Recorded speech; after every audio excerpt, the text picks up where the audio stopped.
The grand ballroom of the Intercontinental Hotel was a galaxy of shimmering lights and quiet, confident chatter. Crystal chandeliers dripped light onto tables draped in pristine white linen, where the city's most influential figures gathered for the annual Sterling Commerce Gala. For Clara, it felt like standing in the heart of a clockwork universe. Each gear and spring a person of immense power, all ticking in perfect, synchronized rhythm. And for the past 5 years, her job was to be the silent, indispensable oil that kept the most important gear, Mr. Alistair Blackwood, turning without a single hitch. She stood a respectful pace behind his right shoulder, a ghost in a simple, elegant navy dress, her presence so familiar to him that it was like an extension of his own shadow. Her mind was a Rolodex of his preferences: coffee black with one sweetener, meetings scheduled with a 10-minute buffer, and an almost psychic anticipation of who he needed to speak with next in a room just like this one. Tonight was no different. She had already subtly guided him away from a notoriously long-winded competitor and toward the chairman of a potential acquisition target. Mr. Blackwood was in his element, a silver-haired lion holding court. His voice, a smooth baritone that commanded attention without ever needing to be raised, washed over the small group of admirers hanging on his every word. He was telling an anecdote about a recent trip to Tokyo, making it sound as if the multi-million-dollar deal he'd closed was a mere footnote to a fascinating cultural excursion. And of course, he said, his eyes twinkling as he reached the anecdote's conclusion, none of it would have been possible without my secret weapon. He turned slightly, his hand gesturing toward Clara. A few heads turned to look at her, their gazes polite but brief. She gave a small, practiced smile, feeling the familiar heat of being seen and yet not truly seen at all. Clara, Mr. Blackwood continued, his tone warm and expansive, truly the best assistant anyone could ever ask for. She thinks of things before I do. The woman is a miracle worker. He then signaled to a waiter who was holding a small, gift-wrapped box. The waiter presented it to him, and Mr. Blackwood took it with a flourish. In fact, he announced to the small circle, we had our own little awards in the office this year, and I wanted to share this with all of you, for meritorious service above and beyond the call of duty. He handed the box to Clara. Her hands, steady and professional, took the small offering. She could feel the weight of it, the perfectly crisp wrapping paper. A murmur of appreciative ahs went through the group. She knew she was supposed to open it. It was part of the performance. Her performance. With delicate fingers, she unwrapped the gift. Inside was a large ceramic mug. Emblazoned on the side in cheerful, bold letters were the words, "World's Best Assistant." A polite, gentle laugh rippled through the onlookers. Mr. Blackwood beamed, placing a paternalistic hand on her shoulder. See, it's official. Clara looked at the mug. She saw the bright, almost childish font. She felt the weight of it in her hands, a solid, heavy, and deeply unserious thing.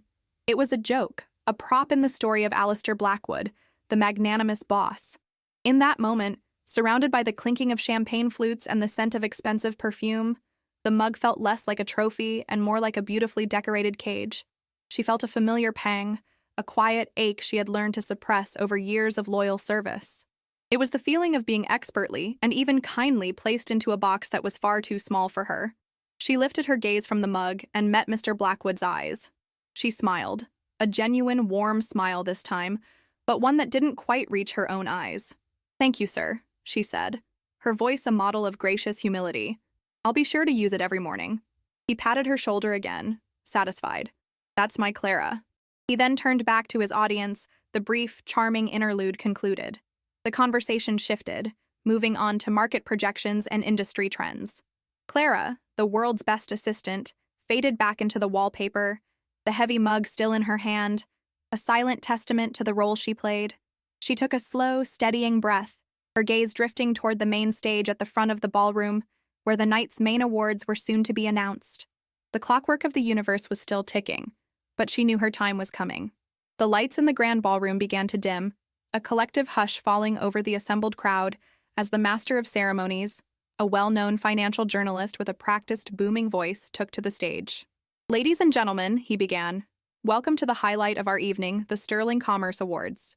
Clara found a discreet position against a marble pillar, the now empty gift box and its wrapping paper neatly disposed of, the world's best assistant mug sitting incongruously on a nearby service table, abandoned next to a collection of half-empty champagne glasses. From her vantage point, she had a clear view of the stage and of Mr. Blackwood, who had retaken his seat at their prime table. He watched the stage with the comfortable air of a king observing a tournament in his own honor. He was, after all, a past recipient of the evening's most coveted prize, the Titan of Industry Award. The awards began. Innovator of the Year went to a young tech CEO who had revolutionized supply chain management with a blockchain-based platform. Dealmaker of the Year was awarded to a rival investment banker for a particularly audacious merger. With each winner, a professionally produced video montage played, showcasing their achievements in stark, quantifiable terms. Billions of dollars in revenue generated, market shares captured, paradigms shifted.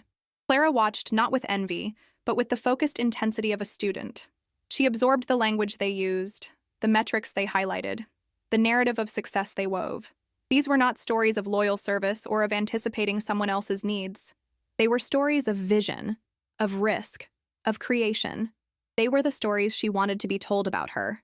Seeing Mr. Blackwood was engrossed in conversation with the person next to him, she saw her opening. With the practiced ease of someone who could disappear and reappear without notice, she slipped out of the ballroom onto the adjoining terrace. The cool night air was a welcome relief from the stuffy, perfumed atmosphere inside. The terrace was quieter, occupied by a few small groups engaged in more private conversations. She walked towards the balustrade, her eyes tracing the glittering grid of the city below. "He's not wrong, you know." The voice, calm and unfamiliar, came from her left.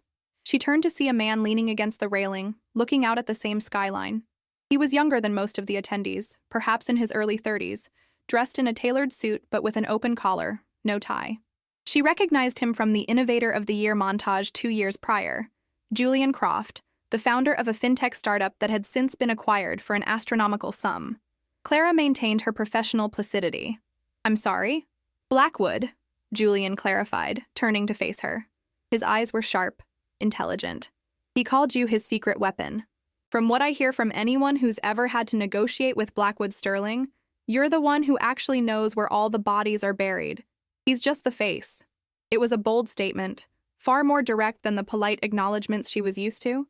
Clara offered a small, dismissive smile. "Mr. Blackwood is a brilliant strategist. I just facilitate his vision." Julian chuckled softly, a sound of genuine amusement. "That's a well-rehearsed line. You're very good. But I'm not interested in his vision. I'm interested in what's next."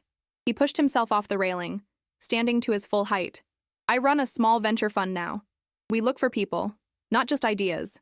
People who see the cracks in the old systems." He paused, his gaze analytical. "I hear whispers, you know. It's what I do.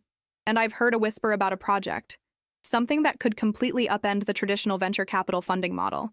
They're calling it Project Nightingale." Clara's heart gave a single hard thump against her ribs, a jolt of pure adrenaline.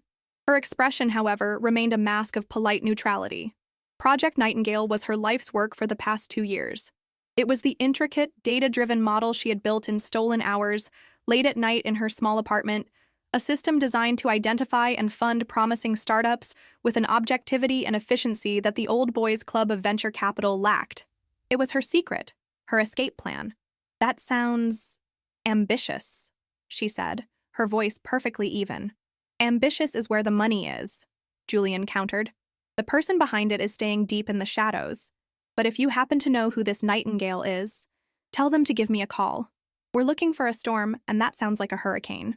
He handed her a business card.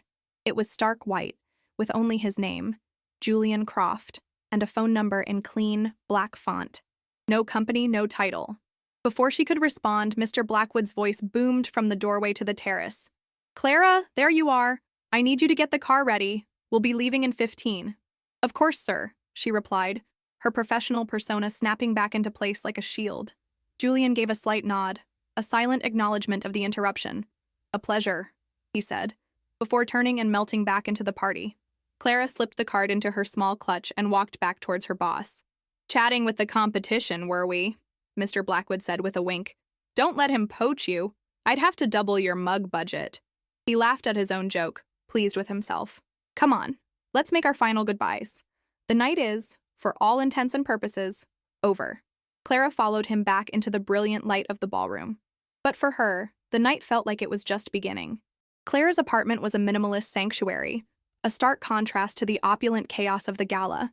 The walls were painted a calming shade of gray, adorned with a few carefully chosen pieces of abstract art. It was a space that was entirely her own, Every object and every book curated to her taste. A place where the persona of Mr. Blackwood's assistant was shed at the door like an uncomfortable coat. She placed her clutch on the polished concrete countertop of her kitchen island. The world's best assistant mug, which she had dutifully carried out, sat beside it, a garish splash of corporate cheer in her serene environment. She stared at it for a long moment. It was such a small thing, yet it represented the entirety of her professional life, a life of being invaluable but never truly valued, of being essential but always secondary. It was a life of reflected glory, and she was tired of living in the shadows. With a decisive movement, she picked up the mug, walked over to her trash bin, and dropped it in. It landed with a dull, unsatisfying thud. She hadn't expected it to shatter, but a part of her had wished for a more dramatic end to the symbol of her servitude. Leaving it behind, she moved into her small home office. The space was dominated by a powerful custom-built computer and a triptych of monitors that glowed with lines of code and complex data visualizations. This was her real kingdom. This was the forge where her future was being hammered into existence. She sat down, took a deep breath, and woke the screens. Instantly, she was no longer Clara the assistant. She was Nightingale. Project Nightingale was a breathtakingly complex piece of software architecture. It was a proprietary algorithm she had designed from the ground up, a voracious digital entity that scraped and analyzed vast, unstructured datasets, financial reports, patent filings, consumer trend data, social media sentiment, even the career trajectories of key personnel. It was designed to do what the Julian Crofts and Alistair Blackwoods of the world did by gut feeling and instinct, but with the cold, unbiased precision of a machine. It identified nascent startups and brilliant innovators who were systematically overlooked by traditional venture capital, companies founded by women, by minorities, by people outside the established tech hubs of Silicon Valley. The algorithm didn't look for charismatic CEOs or polished slide decks. It looked for patterns. It found the quiet, steady hum of progress, the telltale data signatures of a product finding its market, a team that was executing flawlessly, an idea whose time had come. It was a system designed to find the signal in the noise. It was a system designed to find people like her. For an hour, she lost herself in the work, her fingers flying across the keyboard, refining a piece of code, tweaking a variable in the weighting of her analytical model. This was not a hobby. It was a weapon. She knew that in a world that ran on information, the one who could interpret it best held the ultimate power. Mr. Blackwood had taught her that, albeit indirectly. He collected information through people, through whispers and handshakes. She was building a machine to do it better, faster, and more equitably. Her work was interrupted by a memory of the night. Julian Croft's business card. She retrieved it from her clutch. Julian Croft. And a number. No title, no company. It was the card of a man who didn't need to explain who he was. He was a post-success entity, a player in a different league. He hadn't just heard a rumor. He had heard the name. Project Nightingale. Her secret had a life of its own out in the world, however small. His interest wasn't just a lucky break. It was validation. It was the first external data point that proved her hypothesis. Her creation had value. She propped the card against the base of her monitor. It was a beacon, a tangible link to the world she intended to conquer. The world of creators, of innovators, of titans. The next morning, Clara walked into the offices of Blackwood Sterling, a bastion of old-world mahogany and new-world glass. She was, as always, the first to arrive. She prepared Mr. Blackwood's office with the meticulous care of a stage manager, setting the scene for a star performer. She placed the Financial Times and the Wall Street Journal on his desk at a precise 45-degree angle. She adjusted the blinds to let in the morning light, but not so much that it would cause a glare on his computer screen. She then started his coffee brewing, black, with one sweetener waiting on the side. When Mr. Blackwood arrived at precisely 8:30 a.m., he found her at her desk just outside his office, already reviewing his schedule for the day. "Morning, Clara," he said, breezing past her. "Anything blow up overnight?" "Morning, sir," she replied, her voice calm and professional. "The markets in Asia are slightly down, but our positions are holding strong. Your 10 a.m. has been moved to 10:15 at their request, and I've already adjusted your subsequent meetings. And Julian Croft's assistant called to request a lunch meeting with you next week. I told them you were heavily booked, but that I would see what I could do." Mr. Blackwood stopped at his office door and turned, intrigued. "Croft? What does he want?" "His assistant was very discreet, sir, but I imagine he's looking for investment opportunities for his new fund." Mr. Blackwood scoffed. a small, arrogant smile playing on his lips. Of course he is. The boy cashes out of his one lucky idea and now he thinks he's one of us. Fine. Schedule it. Let's see if he has any real vision or if he's just chasing trends. Yes, sir, Clara said. She turned back to her screen, her face a perfect mask of impassive efficiency. Inside, however, her mind was racing. Croft wasn't just chasing trends. He was chasing her. And he was using the most direct route he knew, trying to get to the king by going through the main gate. He didn't know that the real power was sitting right outside. The game had changed. And Alistair Blackwood didn't even know he was playing. The lunch was set at a discreet, Michelin-starred restaurant where conversations were hushed, and the price of the wine was more than most people's monthly rent. It was Mr. Ew. Blackwood's preferred neutral ground for sizing up potential rivals or partners. Clara sat at the small square table slightly to the side of the two men, a silent observer with a notepad and pen. She was there to take notes, to facilitate, to be invisible. But today, her invisibility felt like a superpower. Julian Croft, dressed in his now familiar uniform of a suit without a tie, was the picture of relaxed confidence. Mr. Blackwood was in his element, playing the role of the elder statesman, the gatekeeper of the true financial world. So, Julian, Blackwood began after the pleasantries were exchanged, leaning back in his chair. Clara tells me you're looking for things to do with your newfound pocket change. What's the grand vision? Trying to find the next billion-dollar app for teenagers to share pictures of their food? The condescension was thick, but Julian didn't flinch. Something like that, Alistair, he replied smoothly. Except my app tells you where the food is going to be before the chefs even know they want to cook it. We're a data-driven fund. We don't bet on charismatic founders with good stories. We bet on empirical evidence. We look for statistical anomalies, for growth patterns in markets that people like you are ignoring. Blackwood chuckled, a deep, rumbling sound. Ah, the data evangelist. I've seen your type before. You kids, and your algorithms. You think you can reduce decades of experience, of instinct, of knowing the right people, to a spreadsheet. Let me tell you, the biggest deals aren't made on a computer screen. They're made on golf courses, over a bottle of scotch. It's about character. It's about reading the man across the table from you. The problem with only reading the man across the table, Julian countered, his gaze steady, is that you miss all the brilliant women who aren't being invited to the table in the first place. Clara's pen stilled on her notepad for a fraction of a second. She kept her eyes down, her expression placid, but she felt a jolt of connection. He wasn't just talking theory. He was talking about her. Mr. Blackwood waved a dismissive hand. Don't mistake me. We're all for equal opportunity. We have several very capable women in senior positions, but talent is talent. It rises to the top, regardless of who it is. He then turned his charming smile on Clara. My Clara here is a perfect example, best in the business.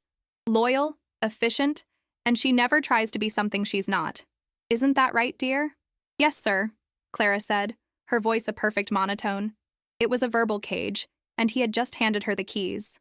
She looked up, her gaze meeting Julian's for a brief, electric moment. Mr. Blackwood believes character is the most important data point of all. It was a simple statement, a verbatim echo of her boss's philosophy, but the way she said it, the slight, almost imperceptible emphasis on the word data, was a clear signal. A message sent in plain sight. I speak your language. Julian's eyes flickered with understanding. He gave a tiny, almost invisible nod before turning his attention back to Blackwood.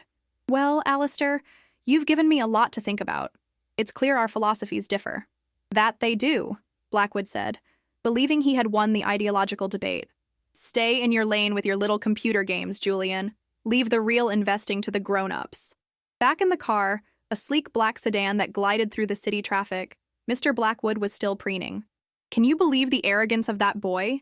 Statistical anomalies, he said, mimicking Julian with contempt. He'll be out of business in a year. There's no substitute for experience. Write that down, Clara, for my memoirs. Yes, sir, she said, making a note she had no intention of keeping. She was done recording his history. She was ready to write her own. That evening, she went home, bypassing her usual routine. She didn't turn on her computer. She didn't lose herself in the glowing lines of code. Instead, she walked to her kitchen island, picked up the stark white business card, and dialed the number. It rang twice. Croft, his voice answered, crisp and expectant. Clara took a breath. The professional assistant persona fell away, replaced by the cool, confident architect of a revolution. Hello, Julian, she said. This is Nightingale. I believe you were looking for me. There was a moment of silence on the other end of the line, not of confusion, but of dawning realization and respect. Nightingale, he said, his voice now laced with a new energy, a palpable excitement. I was. Where and when? Tomorrow night, 8 o'clock. The cafe on the corner of Bishop and 7th. Come alone. I'll be there, he said without hesitation. I know, Clara replied, and ended the call. She stood in her quiet apartment, the silence buzzing with potential. The game was afoot, and for the first time in her life, she was no longer a pawn. She was the player. The cafe on the corner of Bishop and 7th was a small, unassuming place with mismatched furniture and the rich aroma of fresh coffee. It was the antithesis of the Michelin-starred restaurants and exclusive clubs that formed Mr. Blackwood's world. It was a place where people came to work, to create, to dream. It was the perfect place for Nightingale to be born. Clara arrived first, choosing a small table in the corner. She opened her sleek, unmarked laptop, the screen glowing with the elegant, minimalist interface of her creation. When Julian Croft walked in, he scanned the room and his eyes landed on her. For a moment, he saw what the world saw, a smartly dressed woman who could be anyone. Then, as he got closer, he saw the quiet, unshakable confidence in her posture, the focused intensity in her eyes. He was not looking at an assistant. He was looking at a founder. Nightingale, he said, taking the seat opposite her. There was no condescension in his tone now, only respect. You have my full attention. Clara didn't waste time with pleasantries. What I'm about to show you is proprietary. It's the result of 2 years of my life and over 10,000 hours of work. Before I open this door, I need your word that what you see here stays here. You have it, Julian said, leaning forward, his focus absolute. Good, Clara said. She turned the laptop towards him. On the screen was a single search bar under the name Nightingale. 2 nights ago, she began. The Innovator of the Year award went to a man named David Chen for his company, LogiChain. They've had a very good year. Their valuation just crossed $1 billion. Most of the market took notice of them about 18 months ago. She typed LogiChain into the search bar. Instantly, the screen populated with a cascade of data visualizations and timelines. Nightingale flagged them 32 months ago, Clara said, her finger tracing a line on the screen. It identified a surge in patent filings for blockchain logistics, cross-referenced with the hiring of 3 key engineers from established tech firms, and a spike in positive sentiment in niche developer forums. The probability of success metric crossed the 80% threshold a full year before they received their first Series A funding. For a year, they were a ghost. The data was all public, but no one was putting it together. Nightingale was. Julian stared at the screen, his expression a mixture of awe and disbelief. He had spent his career trying to do this with a team of analysts and a mountain of intuition. She had automated it. She had perfected it. That's the past, he said, his voice a near whisper. Show me the future. Clara's lips curved into a small, confident smile. She closed the LogiChain query and opened a new file marked Prospective. 3 names appeared. A grain, she said, pointing to the first. A precision agriculture startup in Nebraska, founded by 2 sisters with PhDs in agronomy and data science. They are using drone and satellite imagery to reduce water usage by 40%. Their early data suggests they can increase crop yields by 15%. No one in Silicon Valley has ever heard of them. She pointed to the second. Biosynth, a small lab in Manchester, UK. They have developed a biodegradable plastic alternative derived from algae. Nightingale's analysis of their chemical compound patents shows it is more durable and cheaper to produce than any current market alternative. Finally, she pointed to the third name. And this, she said, her voice dropping slightly, is my favorite. Anansi, a mobile payment platform being developed in Lagos, Nigeria. It's built on a decentralized network that allows for microtransactions with 0 fees. It has the potential to bank an entire generation of unbanked people. Its user base has grown by 1,000% in the last 3 months, all by word of mouth. She turned the laptop back towards her and closed it. The demonstration was over. Julian was silent for a full minute, processing the sheer scale of what he had just seen. This wasn't just an algorithm. It was a paradigm shift. It was a new map of the world, revealing treasures that everyone else had missed. What do you want? He finally asked. It was the most important question. I don't want funding, Julian, Clara stated plainly. I'm not here to sell you my company. I'm here to offer you a chance to be my partner. He raised an eyebrow. I will be the CEO of our new fund, she continued, her voice unwavering. We will call it Nightingale Ventures. My algorithm will be our compass. Your network and your experience will be our engine. I don't want a boss. I don't want to be a secret weapon in someone else's story. I want to build an empire. Julian looked at her. At this woman who had been hiding in plain sight, a titan in the shell of an assistant. He saw the fire in her eyes, the brilliant, strategic mind that had been operating in the shadows for years. He started to laugh, a genuine, joyful laugh of pure admiration. Okay, he said, extending his hand across the table. Okay, Clara, let's build an empire. The next morning, Clara walked into the offices of Blackwood Sterling. She prepared the coffee. She laid out the newspapers. She reviewed the schedule. She performed her duties with the same flawless precision she always had. At 9 a.m., she walked into Mr. Blackwood's office. He was on the phone, barking orders. He gestured for her to wait. She stood patiently. When he finally hung up, he looked at her. What is it, Clara? Did my 10 a.m. cancel? No, sir, she said calmly. I'm resigning. My last day will be in 2 weeks. Blackwood stared at her, genuinely shocked. He sputtered for a moment. Resigning? Don't be ridiculous. Is this about salary? Whatever Croft offered you, I'll double it. No, sir. This isn't about money. Then what is it? He asked, exasperated. What could you possibly do that's better than this? I'm starting my own venture fund, she said simply. Alistair Blackwood threw his head back and laughed. It was a loud, patronizing, dismissive sound. You? Don't be absurd, Clara. You're an assistant. You're the best in the world, but that's what you are. Who in God's name would be foolish enough to back you? At that exact moment, a notification vibrated on his phone. He glanced down at the screen, annoyed at the interruption. His eyes widened. The color drained from his face. The headline on the financial news alert was stark and brutal.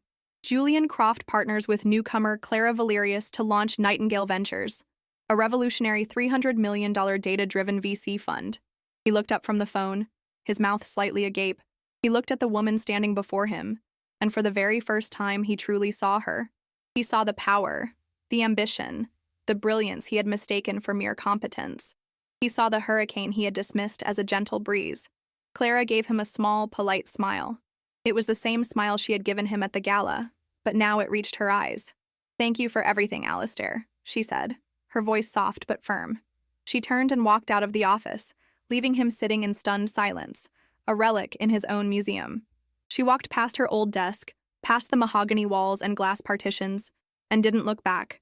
As she stepped out of the building and into the bright morning sun, she took a deep breath of the city air. It tasted like freedom,